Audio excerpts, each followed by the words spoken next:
네, 하나님께만 매달리고. 아멘. 예, 오늘부터 요엘서를 함께 나누도록 할 텐데요.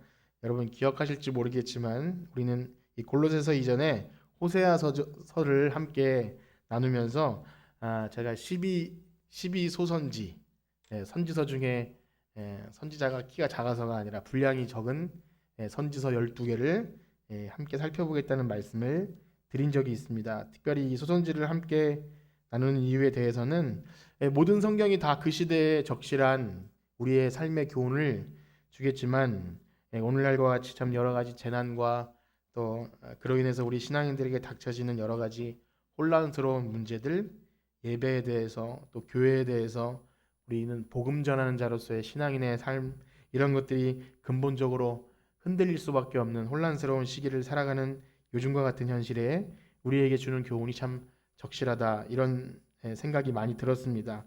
그렇습니다. 호세아서로부터 시작해서 요엘, 아모스, 오바다, 성경책 한번 보세요. 잘 우리가 펼치지 않는 요엘, 아모스, 오바다, 요나, 미가, 나움, 하박국, 스가랴, 말라기까지가 소선지서인데 이 말씀들은 대부분 이스라엘, 유다 반으로 갈려진 이스라엘과 유다가 순차적으로 이제 아수르와 바벨론의 포로로 잡혀가는 그 전후를 해서 하나님께서 선지자들을 보내서 너네 그러다 망한다, 멸망한다, 이런 심판 예고를 막 해주시다가 결국 멸망하고 또 포로 중간에 있던 선지자가 있고 포로 이후에 돌아온 선지자들을 이렇게 묶어놓은 것이 소선지서입니다. 그러니까 이 말씀과 이 배경과 분위기는 그렇게 우리의 귀를 즐겁게 하지 못합니다. 거의 그런 말씀은 없어요. 심판에 이르고 파괴하고 흩으신다는 내용이 많이 있습니다. 그러나 우리는 잘 알고 있죠. 우리의 삶에도 우리의 귀를 즐겁게 하고 또 입을 즐겁게 하고 삶을 편안하게 하는 것이 좋지만 그것이 우리 삶을 잘 되게 하지 못하죠.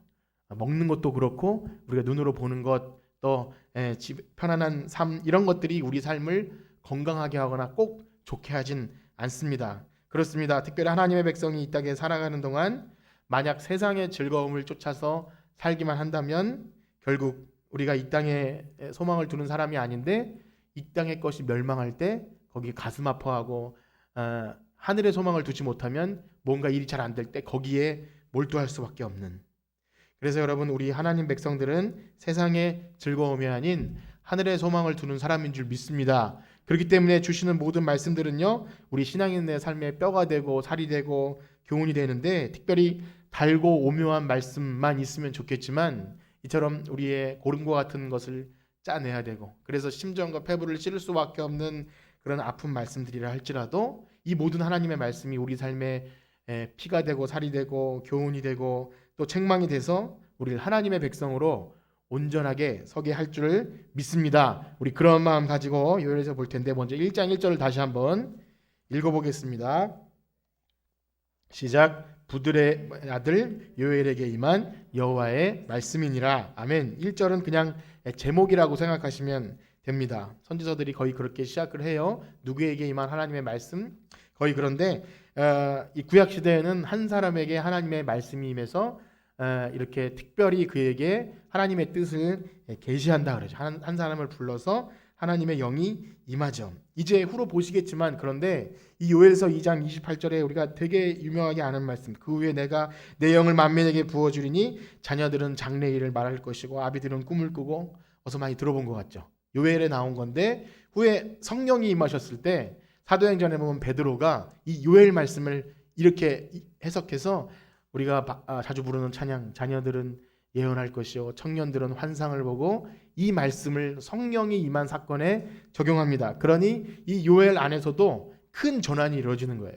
이 한 사람에게 임한 이 말씀이 이제는 한 사람에게만이 아니라 모든 사람에게, 자녀들이나 청년들이나 뭐 노인들이나 할 것 없이 하나님의 영을 보는 그런 놀라운 시대에 지금 우리가 보는 이 말씀은 그 전이지만 어쨌든 그런 것입니다. 이때 분명히 뭐가 필요해서 하나님께서 그에게 임하신 것이죠. 그래서 요엘서의 개요를 잠깐 말씀드리면, 뭐 이름 뜻은 찾아보면, 인터넷 찾아보면 다 나오는데, 뭐 부두엘, 이 페투엘이라는 것, 하나님이 좀 크게 확장하시고 크게 하신다, 뭐 이런 뜻이고, 여기 요엘의 아버지라는 것밖에 배경은 없지만 성경에서 부두엘은 좀 있습니다. 근데 어쨌든 그 사람은 아니고 그 음, 라반 여러분 아시죠? 그 야곱 외갓집의 그 아버지가 부두엘이에요. 어쨌든 그 사람은 아니고 예. 또 이 요엘이라는 뜻은 주님은 나의 하나님이시다.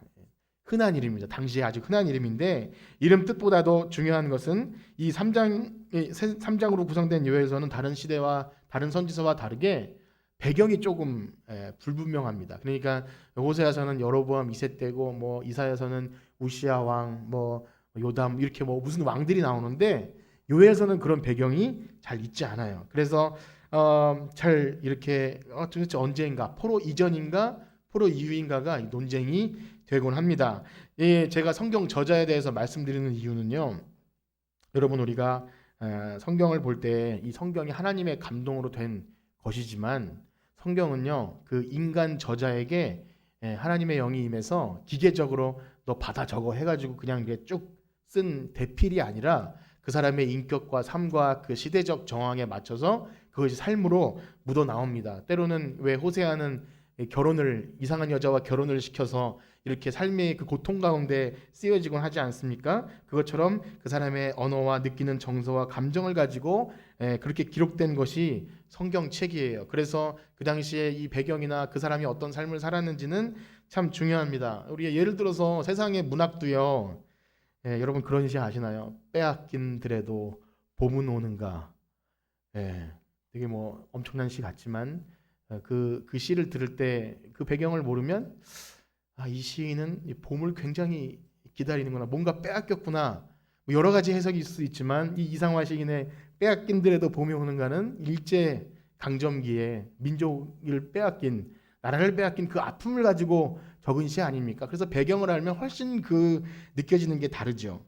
특별히 이렇게 선지서나 예언서처럼 이 비유적인 표현이 많이 들어 있습니다. 메뚜기 얘기가 많이 나올 텐데 그런 말씀을 보면 만약에 이런 배경이나 이런 것을 잘 모르면 배가 산으로 갈 가능성이 많이 있죠. 요한계시록도 마찬가지예요. 당시에 로마의 식민지 하에서 고통당하는 성도들의 그런 실제적인 역사를 모르고 해석을 하면 오늘날 요한계시록 가지고 엄청난 이단들이 또 생기지 않습니까? 그래서 저자가 어땠는지 또 이런 것들은 우리가 충분히 생각해 볼 필요가 있습니다. 자, 그런데 안타깝게도 아까 말씀드린 대로 요엘서는 그런 것이 별로 없어요. 그래서 우리가 생각하는 바로는 이 신앙의 선배들이 요엘을 호세아와 요엘과 아모스 사이에 넣었으므로 아마 그 시대가 아닐까 그렇게 생각해서 여기에 생략된 그 당시의 백성의 구체적인 죄가 무엇인지 또 어떻게 하나님께 돌아올 수 있을 것인지를 기록하지 않았지만 그렇게 해석할 수 있을 거예요. 정의를 행하고 인애와 하나님을 알아가는 것 이런 거 당연한 거죠.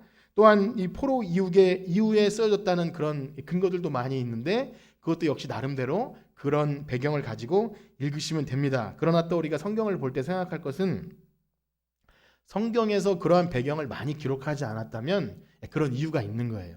그래서 말씀에 집중하게 되고 훨씬 더 다양하게 폭넓게 적용할 수 있는 것이죠. 그리고 시대를 초월해서 이 말씀은요. 적용 부분에 말씀드리겠지만 사실 1대1로 적용하기는 어렵지만 어쨌든 이 어려운 시대에 환난 시대에 적용하기가 너무 적실한 말씀이에요. 은혜롭다는 표현보다 뼈아픈 상황인 거죠. 자, 그래서 이런 바를 좀 염두에 두고 제가 이렇게 말씀을 드리면 좀 공부하는 느낌이 들지만 어쨌든 이런 배경을 가지고 이제 2절부터 함께 나누겠는데요. 저는 절 순서로 가겠지만 사실은 좀 큰 틀에서 봐야 합니다. 자, 어쨌든 우리 2절과 3절을 다시 한번 읽어보겠습니다. 요엘서 1장 2절과 3절입니다. 우리 마이크 드신 분이 함께 같이 읽어주세요. 시작. 늙은 자들아 너희는 이것을 들을지어다. 모든 주민들아 너희는 귀를 기울일지어다. 너희의 날에나 너희 조상들의 날에 이런 일이 있었느냐? 너희는 이 일을 너희 자녀에게 말하고 너희 자녀는 자기 자녀에게 말하고 그 자녀는 후세에 말할 것이니라. 아멘. 여기서 먼저 늙은 자들아 이것을 들을지어다 이렇게 말씀하는 것은 백성의 지도자들을 의미할 것입니다. 그래도 조금 인생의 연조가 있는 그래도 뭔가 오래 살았다고 할 수 있는 모든 경험이 있는 오늘날로 이야기하면 교회 오래 다니고 직분이 있는 어른들 뭔가 당연히 다르죠. 그래도 전쟁을 경험한 세대 오늘날로 말하면 그 많이 우리가 듣는 우스갯소리로 하는 라떼는 말이야 라고 할 수 있는 그런 오래된 사람들 그런 사람 들어라. 그런데 이것이 이렇게 이어집니다. 땅의 모든 주민들아 귀를 기울이라 하니까 또 이제 이후에 취하는 자들아 농부들아 제사장들아 이렇게 이어지기 때문에 중요한 것은 뭐냐면 지금 대상을 구분지어서 늙은 자들은 이렇고 너희들은 이렇고 이런 말을 한다기보다는 일단 다 들어라. 너희들이 누가 됐든지 간에 들어라. 이 뉘앙스는 이 말씀을 듣는 대상들이 바로 하나님의 언약을 받은 하나님의 백성 전체를 일컫는 거죠. 그러니까 모든 대상들 한 명도 빠짐없이 들어라. 여기 들을지어다 귀를 기울일지어다 하는 것은요. 이들이 너무나 잘 알고 있는 여러분 눈치채신 분도 있을 거예요. 들어라. 이스라엘 백성들아 들어라. 이게 어디 많이 나오죠? 신명기에 보면 많이 나와요. 신명기에 들으라 이스라엘아 들으라. 그래서 좀 유식한 표현으로 쉐마 이스라엘 이렇게 해서 모세가 하나님의 말씀을 이렇게 알려줍니다. 계명과 율례와 법도를 자기 이스라엘 백성에게 알려주시는 거예요. 그러니까 신명기 말씀 그대로 이 말씀을 너희 자녀들에게 그때도 그랬죠. 이것을 자녀들에게 이마에도 붙이고 뭐 미간에도 붙이고 미간이 이마인가요? 문설주에도 손목에도 차고 어디를 가든지 이 말씀을 자녀들에게 가르쳐라. 이런 느낌으로 지금 이야기하고 있는 거예요. 그런 의미에서 이제 이후에 보게 될 요엘서 말씀 중간중간에는요. 이 신명기 말씀이 배경이 되는 것을 보게 될 거예요. 자, 그렇습니다. 늙은 자들아 땅의 모든 주민들아 들어봐라. 귀를 기울여라. 지금 뭔가 할 말이 있는 겁니다. 대체 그것이 무엇이죠?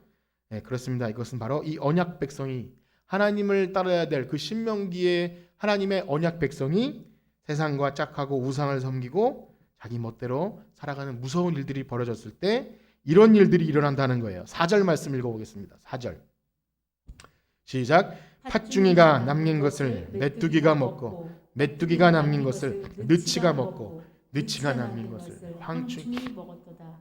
예, 이게 무슨 말이죠?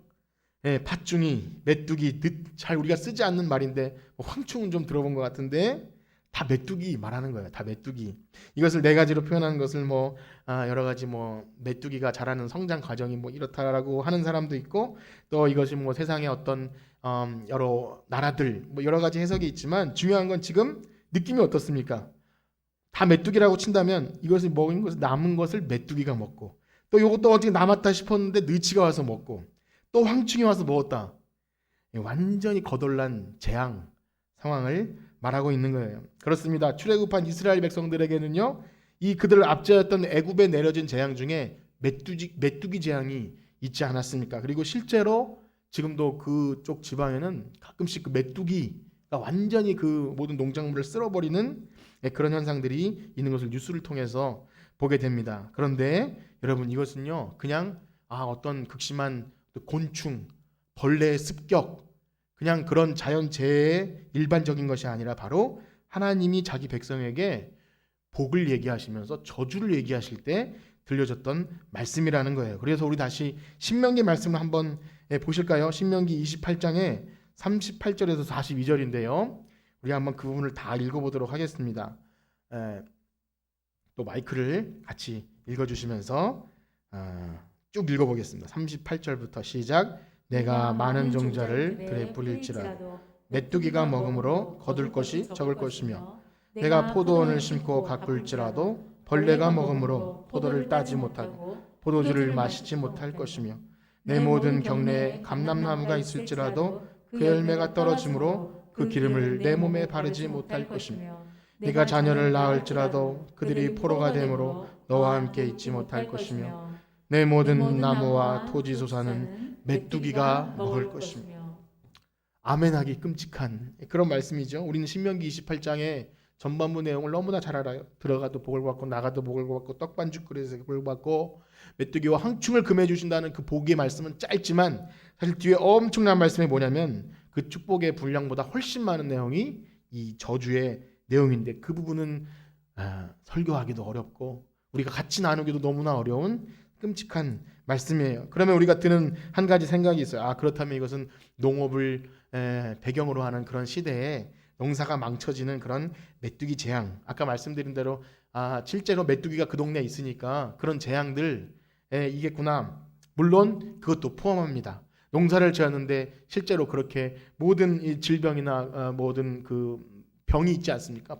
메뚜기가 아니더라도 이런 것으로 완전히 한 해 농사를 망쳐버리는 그런 것도 포함해서 말씀드린 대로 하나님을 떠난 백성들에게 임할 재앙에 대한 상징적인 표현이죠. 그것은 바로 우리의 삶의 모든 즐거움이 사라진다는 거예요. 수고의 열매가 없고 모든 것이 빼앗겨 버리는, 막 자녀는 포로가 되고 이러한 일들을 말하는 거죠. 이것이 와서 먹고 이것이 와서 또 먹고 또 먹고 또 먹으니까 완전히 씨를 말려버리는 그런 생각이 들었어요. 한 번만 오는 것이 아니라 또 오고 또 오는, 질병도 사스가 오고 메르스가 오고 신종플루가 오고 코로나가 오고 계속 오면 지치고 쓰러져서 이젠 너무나 힘을 잃어버리는 그런 거 있지 않습니까? 교회도 좀 잠잠하나 싶으면 집단 감염 일어났다가 이제 좀 괜찮으면 또 집단 감염 일어나면 너무나 피곤해요. 뭐라고 말하기도 어려운 그런 극심한 환란들, 그렇지 않을까 생각이 들어요. 그래서 6절 말씀을 보면요, 이 메뚜기에 대해 이렇게 해석을 하고 있습니다. 다시 요엘서로 돌아와서 1장 6절에 보면 함께 읽어볼까요? 시작. 다른 한 민족이 내 땅에 올라왔음이로다. 그들은 강하고 수가 많으며 그 이빨은 사자의 이빨 같고 그 어금니는 암사자의 어금니 같도다. 아멘. 이 메뚜기 재앙은 그들에게 닥친 환란, 특히 이스라엘 백성을 포로로 삼게 될 아수르와 바벨론 이런 큰 대제국이 될 수도 있고요. 또 종합적으로 그들이 하나님을 떠나서 의지하였던 어떤 왕, 권력, 재물 이런 것들이 역습을 하는 거죠.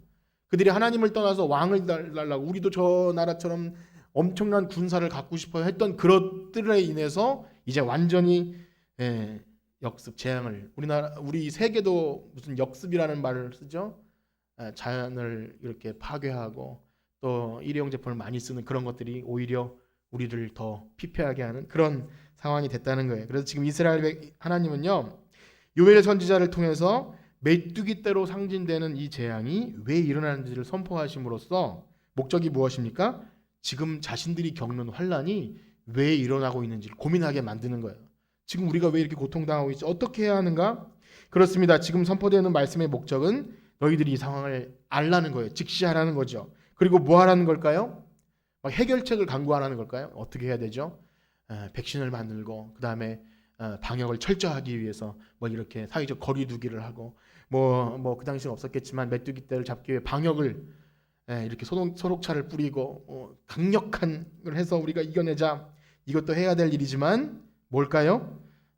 울라는 거예요. 애통하라는 겁니다. 우리 그 부분 한번 읽어보겠습니다. 5절에서 8절입니다. 요엘서 1장 5절에서 8절입니다. 시작. 취하는 자들아 너희는 깨어 울지어다. 포도주를 마시는 자들아 너희는 울지어다. 이는 단 포도주가 너희 입에서 끊어졌으니 다른 한 민족이 내 앞에 올라왔음이로다. 그들은 강하고 수가 많으며 이빨은 사자의 이빨 같고 그 어금니는 암사자의 어금니 같다. 그들이 내 포도나무를 멸하며 내 무화과나무를 긁어 말갛게 벗겨 버리니 그 모든 가지가 하얗게 되어도다. 너희는 처녀가 어렸을 때 약혼한 남자로 말미암아 굵은 배를 동이고 애곡함같이 할지어다. 여기서 취하는 자들은요, 술에 취해 방탕한 자들을 의미하는 게 아니라 이제까지 하나님의 백성으로 풍요한 열매로 기쁨을 누리고 이렇게 잔치하고 즐거워하는 그 잔치상을 이제 그때가 끝났으니까 멈추고 정신 차리고 울라는 거죠. 이젠 포도주를 만들 포도나무도 말라버렸고요. 무화과나무도 다 벗겨져서 하얗게 됐고요. 무엇보다 이 애통하는 모습을 이렇게 표현합니다. 처녀가 어렸을 때 약혼한 남자로 말미암아 굵은 배로 동이고 애곡함 같이 하라. 이 얼마나 참담한 표현이죠. 이것을 쉬운 성경에는요 이렇게 기록합니다. 요엘서 1장 8절 쉬운 성경에는 통곡하여라. 약혼자를 잃은 젊은 여자가 삼배옷을 입고 울듯이 통곡하여라.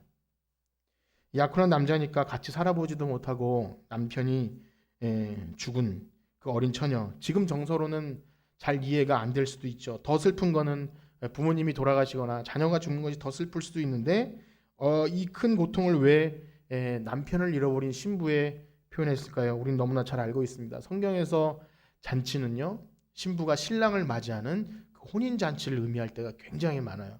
포도주를 함께 즐기면서 신랑을 맞이하는 그 기쁨, 그것은 뭐죠? 하나님과 자기 백성들이 기쁘게 잔치하는 자리예요. 그런데 하나님을 잃어버린 거예요. 남편을 잃어버린 그 슬픈 그런 신부의 모습으로 좀 울어라, 그 얘기를 하고 있는 거예요. 자, 그런데요, 왜 자꾸 울라고 하죠? 지금 이 부분을 일부러 다 읽었어요. 애통하라, 애곡할 정도로 울어라, 깨어서 울어라. 왜 그럴까요? 예, 당연히 슬프면 우는 거 아니에요? 왜 울라고 할까요? 울지 않는다는 거예요. 뭐죠? 하나님을 떠나서 그 기쁨을 잃어버렸음에도 불구하고 울지 않고 있다는 거예요. 완전히 영적으로 메마른 상태라는 거죠. 슬퍼해야 할 때 슬퍼하지 않는 어두운 상태에 빠져버린 것입니다. 그렇습니다. 영적으로 둔감해져 버리면 정작 슬퍼할 일에 슬퍼하지 않고 세상 일에 슬퍼해요. 애통해야 될 때 애통하지 않고 도대체 어디서부터 일이 시작된 건지 그것은 별로 관심이 없어요. 슬프고 애통해야 그래도 회복의 여지가 있는데 그 사람이 그것이 슬프지 않다면 하나님이 그 기도를 들으실 필요가 없는 것입니다. 예배를 못 드려도 별로 슬프지 않다면, 또 성도의 교제가 없어도 뭐 괜찮다면 그 우리가 하나님께서 우리의 기도를 뭘 들어주실까요? 그러다 보니까 점점 둔감해져요. 예배를 안 드려도 안 모여도 되네? 상관이 없네? 이러다 보면 그래도 사라지네? 예, 그러면 아무 일도 아니라는 현실 속에서 거기서 우리는 조금씩 잠식돼 갑니다. 그래서 선지자는 계속해서 자기의 처한 슬픈 상황을 부각시키는 거예요. 우리 9절에서 12절도 또 같이 읽어보겠습니다. 9절에서 12절 시작. 소재와 전제가 여호와의 성전에서 끊어졌고 여호와께 수종드는 제사장은 슬퍼하도다. 밭이 황무하고 토지가 마르니 곡식이 떨어지며 새 포도주가 말랐고 기름이 다하였도다. 농부들아 너희는 부끄러워할지어다. 포도원을 가꾸는 자들아 곡할지어다. 이는 밀과 보리 때문이라. 밭의 소산이 다 없어졌음이로다. 포도나무가 시들었고 무화과나무가 말랐으며 석류나무와 대추나무와 사과나무가 밭의 모든 나무가 다 시들었으니 이러므로 사람의 즐거움이 말랐도다. 여러분 누가 선지자가 와서 이렇게 떠들면 뭐라 할까?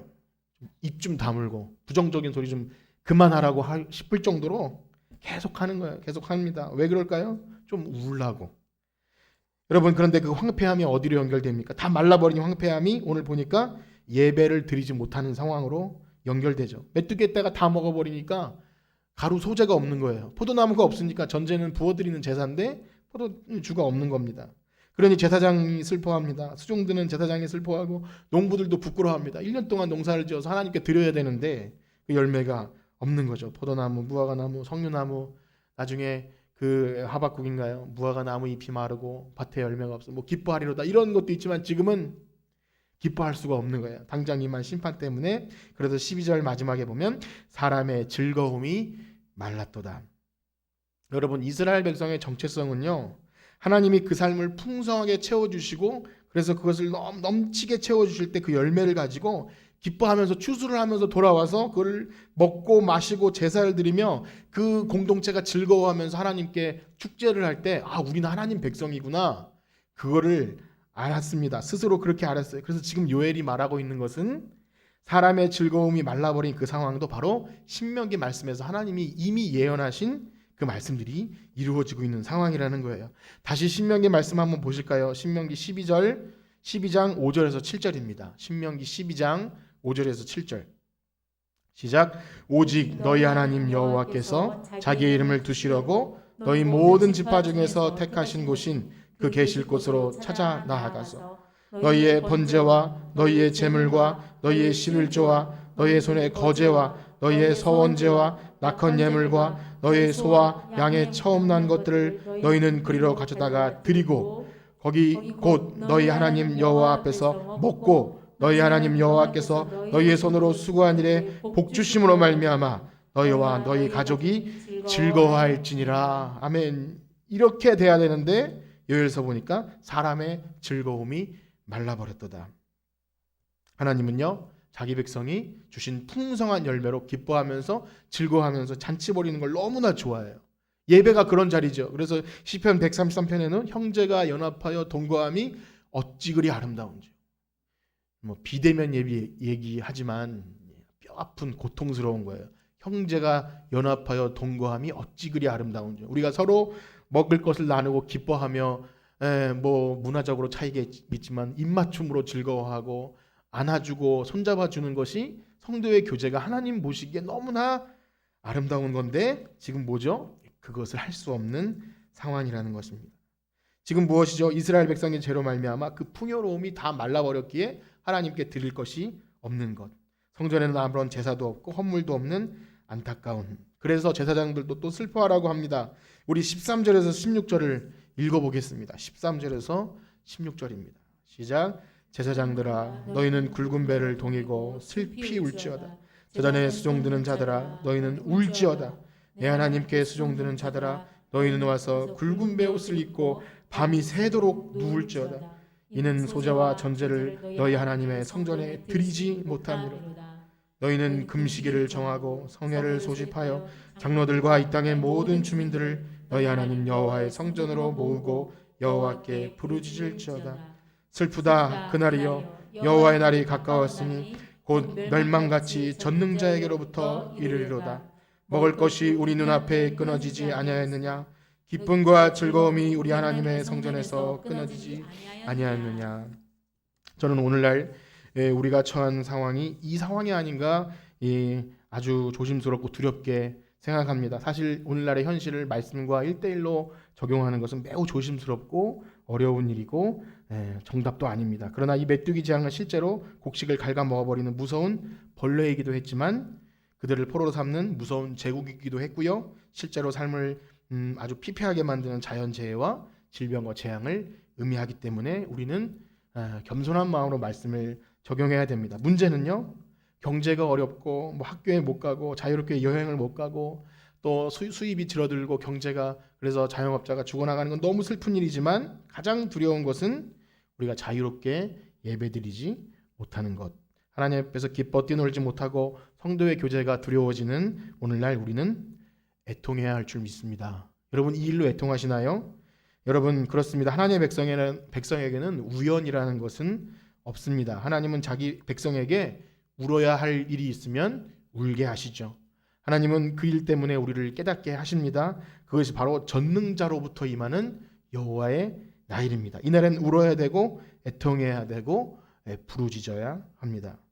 우리 현재 모습이 어떤지 좀 살펴보기 원합니다. 이 코로나로 인해서 불편한 것도 많고 좀 답답한 것도 있어요. 교회가 욕을 먹어서 억울하기도 하고 좀 여러 가지로 근심 걱정이 있는데 사실 믿음 있는 사람들은요 개인적으로는 그렇습니다. 육신의 불편함과 무엇이 있어도 사실은 그렇게 힘들지 않아요. 감사할 수 있는 하늘 소망이 있기 때문이에요. 이걸 부정할 수는 없습니다. 세상이 다 불타도 사실은 하늘 위로 받는 자는 살아낼 수 있어요. 그러나 그럼에도 불구하고 오늘 우리에게 주시는 말씀은 뭡니까? 참된 신자는 울어야 할 때가 있다는 거예요. 우리가 감사해야 되지만 그러나 울어야 될 때가 있는 거예요. 어느 때 울어야 됩니까? 하나님이 마땅히 받으셔야 될 예배가 제대로 이루어지지 않고 성도의 교제와 하나님께 드려야 될 것들, 우리의 삶을 드리는 것조차가 없어진 이 상황에는 우리는 애통해야 돼요. 아까 우리가 본 것처럼 남편이 죽은 그 결혼하지도 못한 처녀가 남편이 죽은 그것처럼 울라는 거죠. 왜냐하면 하나님의 백성에게는 죽은 거나 다름없는 겁니다. 하나님과 영적인 교제가 없는 상황은 죽은 거나 다름없습니다. 여러분 그 영적인 감각을 회복하시길 축복합니다. 하나님의 영이 거하시는 사람에게는 그 갈급함이 있어야 하는 것입니다. 그래서 오늘 성경은 마치 남편을 잃은 여인처럼 열매를 모두 다 먹어버려서 지금 기쁨을 잃어버린 농부처럼 또 더 이상 여호와께 드릴 제사 제물이 없어서 슬퍼하는 제사장처럼 울며 애곡하는 것이죠. 여러분 이 모든 일은 우리는 우연히 일어나지 않은 것을 알고 있습니다. 하나님은 자기 백성이 애통한 자리에 처해야 될 때가 되면 그렇게 하시는 분임을, 그것도 선하신 하나님의 손길임을 믿습니다. 그것은 바로 이것입니다. 그 자리에서 깨닫고 하나님께 돌아오라는 것입니다. 그래서 그 여호와의 날은요, 어떤 사람들에게는 크고 두려운 무서운 날이에요.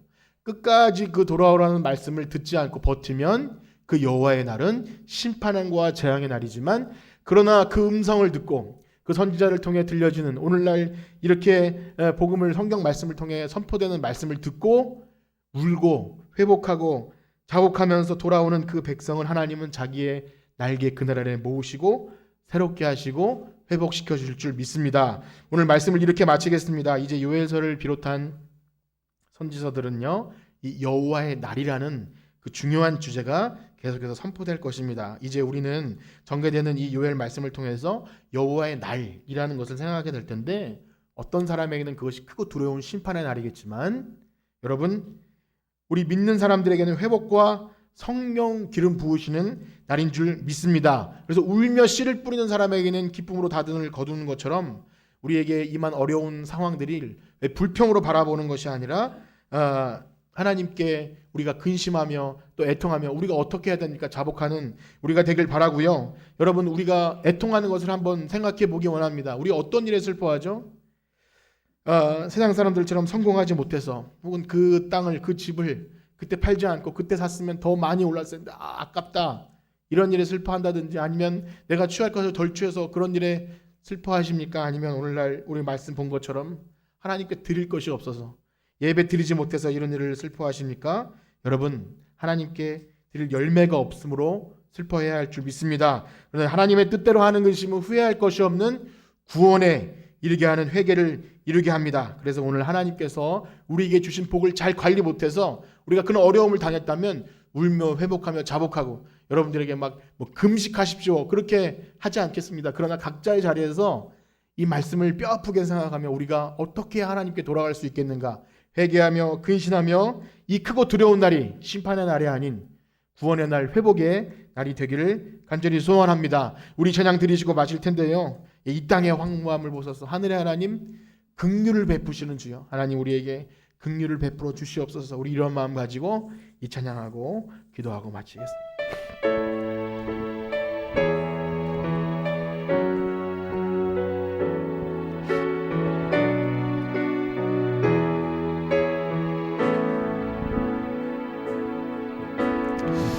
이 땅의 황무함을 보소서.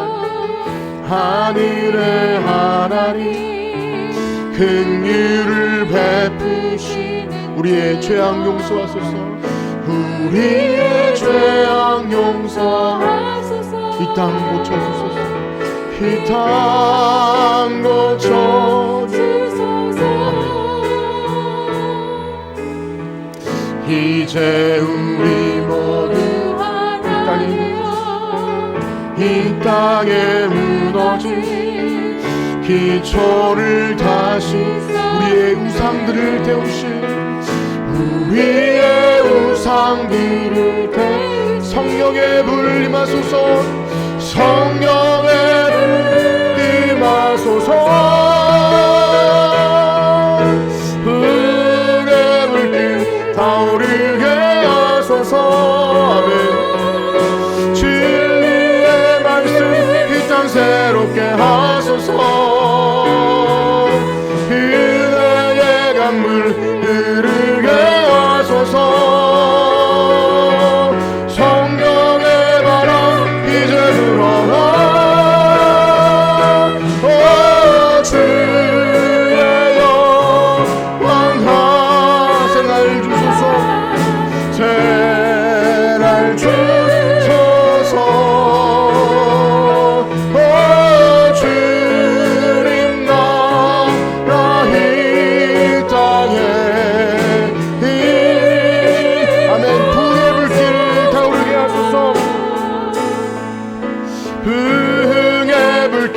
타오르게 진리의 말씀 이 땅 새롭게 하소서. 진리의 말씀 이 땅 새롭게 아멘. 은혜의 강물 흐르게 하소서. 은혜의 강물 흐르게 하소서. 성령의 바람 성령의 바람 이제 불어와. 주의 영광 새날 주소서. 새날 주소서. 아멘. 주의 나라 오 주님 영광 이 땅에 임하소서. 아멘. 우리 들으신 말씀 가지고 기도하기 원합니다. 우리가 처한 상황을 말씀을 통해 직시하기 원합니다. 우리의 삶이 근근히 이어진다 할지라도 우리 삶의 영혼의 기쁨, 하나님께 드리는 그 예배와 주님 앞에 모여 함께 즐거워하며 형제가 누리는 그 기쁨들이 없다면 우리는 죽은 자와 마찬가지입니다. 하나님, 우리의 죄악을 돌아보게 하시고 긍휼을 베푸시는 주여, 하나님 우리의 그 통해 자복하는 심령을 회복시키셔서 하나님 앞에 우리 자신을 드리고 우리의 죄를 자백하며 하나님 다시금 부흥의 불길 타오르게 하시고 예배의 기쁨을 회복하게 하시고 하나님 받으셔야 될 영광을 받을 수 있는 그날이 오게 해달라고 우리 주의 이름 성으로 짓고 기도합니다. 주여, 주여, 주여. 하나님, 이 땅의 왕무함을 봅소서.